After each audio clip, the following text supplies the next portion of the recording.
Hi, I'm Tammy Tutterow. I'm here today courtesy of Simon Says Stamp.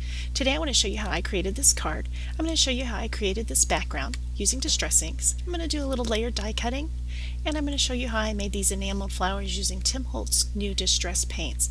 I've only got about 15 minutes to show you all this, so if you're ready, let's go. The base of our card is going to be a number 12 Ranger ink manila tag. We're going to fold it in half.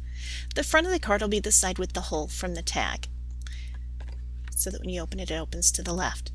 We're going to place some squeezed lemonade distress stain into a mini mister, and we'll mist that on the front of the tag. After misting, you're going to take a dry cloth and you'll blot away the excess stain. Next, you'll take your heat tool and you'll dry the tag.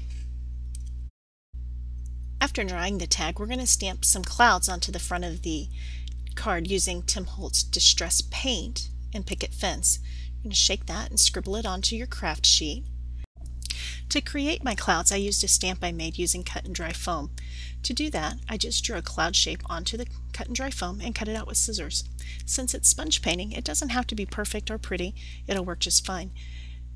Dip the stamp into the paint, sponge side down, and begin stamping it onto your card. You can stamp multiple layers and overlap many times. Just keep going until you like the look.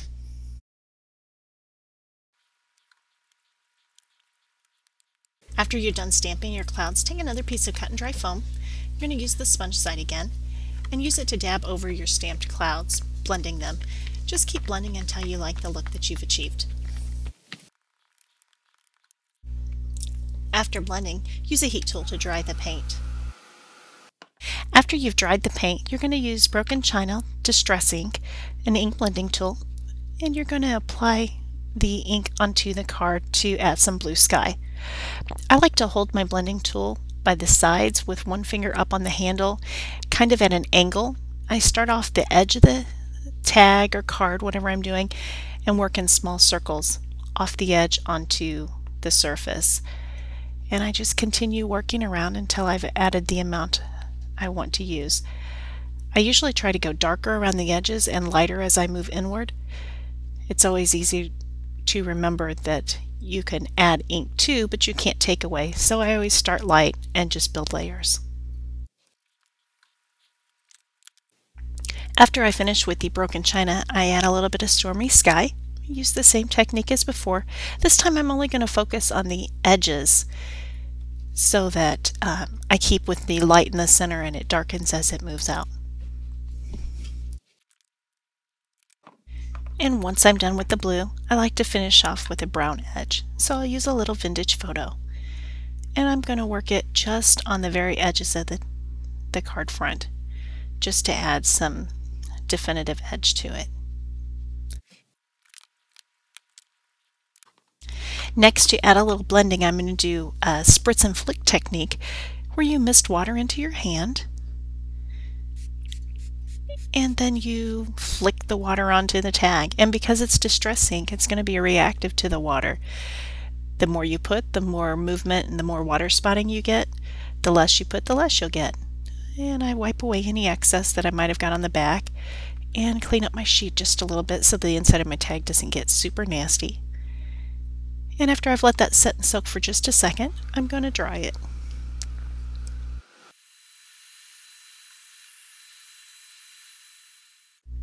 After drying the card with my heat tool, I'm going to add a little bit of sparkle because I think the sun and the sky should have a little sparkle. So I'm going to use Biscotti Perfect Pearls Mist and shake it up, and then I'm going to mist it onto the front of my card. I'm going to take a dry cloth and I'm going to blot away any excess, and then I'm going to get my heat tool again and I'm going to dry it really well. Once the background is all dry, I like to come back and hit those edges just a little bit more with the vintage photo to darken them up again, just in case they got lightened up with the mist. After touching up the edges, the background's all done. We'll set it aside and we'll move on to the next step. To embellish the front of the card, we're going to use die cuts. I've cut two cardinals from the Tim Holtz Christmas cardinal, one from Craft and one from a piece of Blue Coordinations distress cardstock. I'm going to hold those two birds together and I'm going to trim the top of the head to remove the crest from the cardinal so that I can make a bluebird instead. When I layer die cuts, I like to use a solid piece as a background. So I cut one out of craft so that I could use it for my legs and as the base of the bird. I'm going to use a distress ink marker, and I'm going to just color the legs of the bird on the craft layer.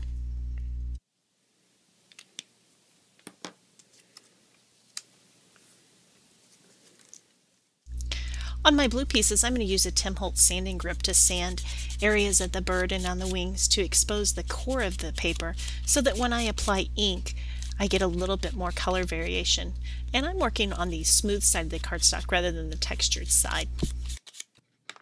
After I finished sanding, I trimmed the wing that I was going to use on the front of the bird just to round the front edge of it a little bit.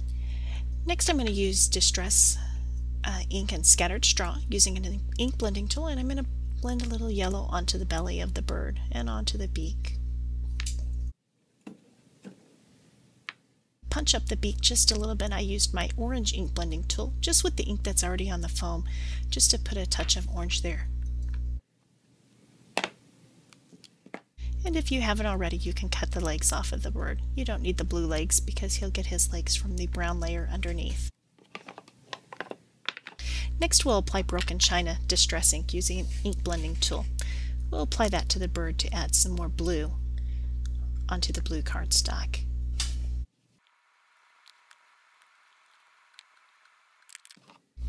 And then a little weathered wood to add just a few dark touches.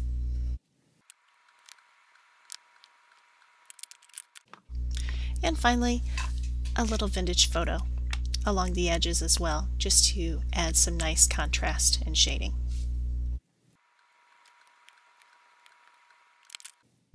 To add a little bit of depth to the branch, we'll take walnut stain distress ink with an ink blending tool and just dab some ink onto it.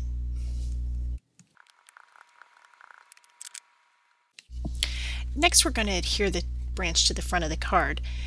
If any of the branch overlaps off the edge, you can just snip it off with scissors. And be sure to touch up any of those cut edges with a little bit of ink.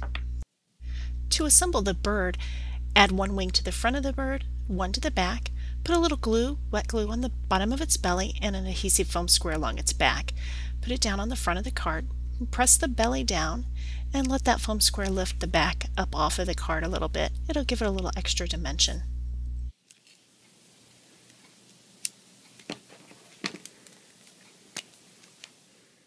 Use a marker or a glazed pen to add a simple little black eye to the bird.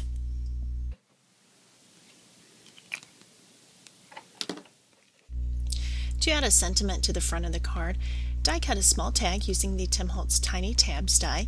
Use individual letter stamps and stamp the phrase onto the little tag. You can add a bit of vintage photo around the edges to distress it. Add a little bit of glue to the tab part of the tag. And add a bow that you've already tied. This is crinkle ribbon that I've already pre-colored for a different project. It was a little scrap. And I'm going to add a little glue to the back and an adhesive foam square. The glue on the back will help hold the ribbon in place to keep it from coming forward and covering my sentiment. And the adhesive foam square will give it a little dimension.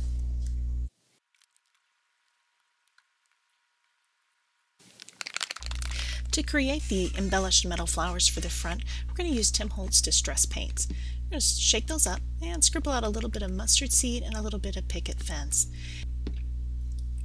Use a small scrap of cut and dry foam to swirl the colors around. Mixing the white with the yellow will help tone down that yellow, and then just use the foam to sponge onto the pieces.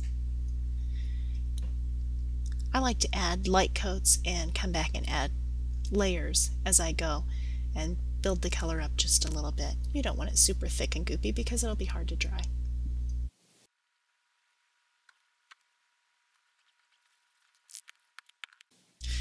For the larger flowers, I'm going to use a little bit of spun sugar and picket fence, and again I'm going to use the cut and dry foam to mix those colors together, and I'm going to dab them onto the metal pieces.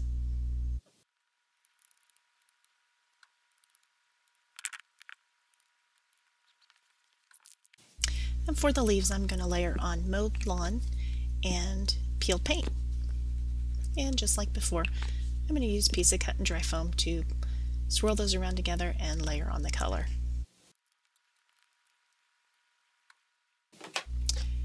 And once I've colored all my pieces, I'm going to use my heat tool and I'm going to dry them. It may take a couple of minutes with your heat tool to dry these pieces. You'll see that they start out very shiny, and as you continue to dry, they'll get more matte colored. You'll be able to touch them with your fingertip without them feeling tacky.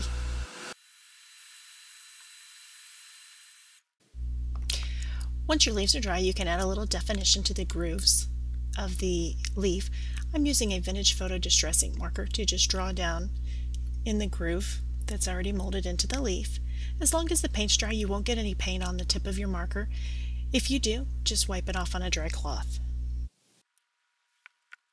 The pieces look pretty amazing as they are, but I like to grunge them up just a little bit.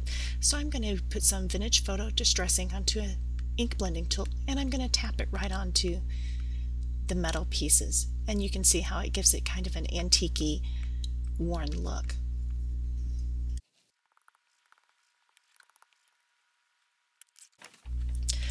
Once you're done grunging up your flowers, use a heat tool to dry the ink.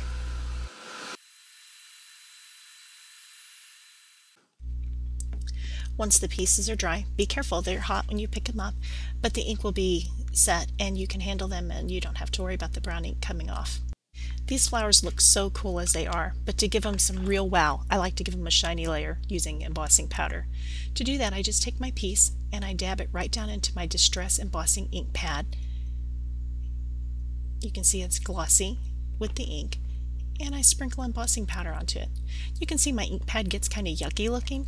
I've never had a problem stamping with it afterwards and getting any transference of color, but if that bothered you, you could keep a clean pad and a dirty pad. Next, you're just going to heat the piece until the powder melts. It may take a minute or two, and you'll want to hold it with something like tweezers. My tweezers are metal. They do heat up quickly, so you have to be careful. It does get very hot, but the effect is totally worth it. You can lay the pieces directly down on your craft sheet to heat. I feel like they melt better when I hold them up in the air and let the air circulate around them. To do the brads, I try to hold several brads into my tweezers at a time and heat them up until the powder has melted.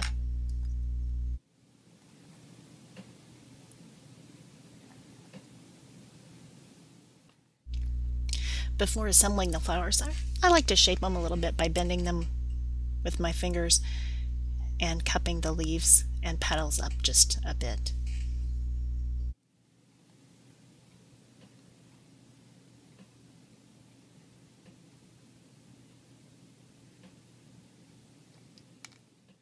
Once I have the petals shaped, I insert a brad and layer a couple of flowers together. I flatten the brad on the back of the flower. In this case, on a small flower, the tip of the brad might show a little bit, so I just use my scissors to snip that away.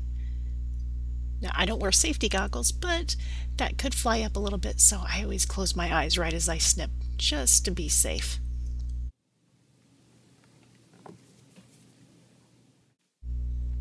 Once you've layered your flower pieces together, use a metal-friendly glue to adhere them to the front of the card.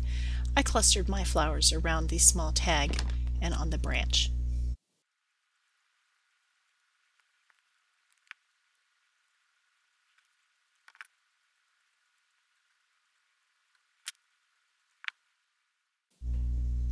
Finally, to fill in any gaps around your flowers, die cut a few pieces of craft glassine with the Tattered Florals die. Roll the flower up into like a cone shape, put a little glue on the tip, and you can tuck that into any open spaces that you feel need to be filled in. Finally, tuck the free end of the ribbon underneath some of your leaves or into your flowers to make it look like it's woven throughout the bouquet of flowers. There you have it. Thanks to the magic of video editing and fast forward, I managed to squeeze all of this into almost 15 minutes. I hope you enjoyed the techniques I've shared with you. My thanks to Simon Says Stamps for inviting me to share this with you, and thank you for watching. I hope to see you again soon.